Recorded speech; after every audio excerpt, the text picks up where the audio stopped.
এরশাদের আমলে, খালেদা জিয়ার আমলে নির্যাতন হয়েছে, সেখানে একটা মাত্রা ছিল। আমি বলি যে আচ্ছা, খালেদা জিয়ার আমলে ক্রস ফায়ার হয়েছে, আমি কিন্তু বডিটা খুঁজে পেতেন 2-3টা প্রশ্নের উত্তর দিতে হতো। এই প্রশ্ন হন্ট করতো যে আপনারা হত্যা করেছেন।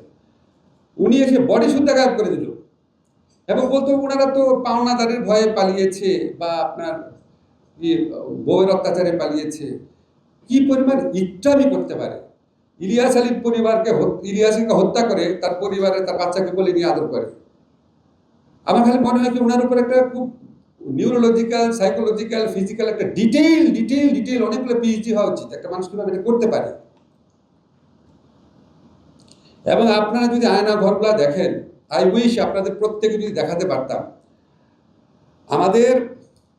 আমি যখন লন্ডনে থাকতাম তখন বাড়ি ভাড়া অনেক বেশি ছিল, আমরা খুব ছোট্ট বাথরুমের একটা ইয়েতে থাকতাম, ইউজ করতাম সবাই।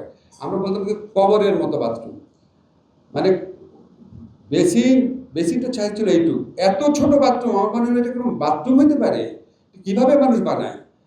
আয়না ঘরে যেই রুমে রাখতো দিনের পর দিন, সেটার পরিমাণ ওই বাথরুমেরও অর্ধেক। কোনো কোনো জায়গায় এইভাবে পুরা বসা যেত না, বসলে হাঁটু লেগে যেত। চিন্তা করতে পারেন?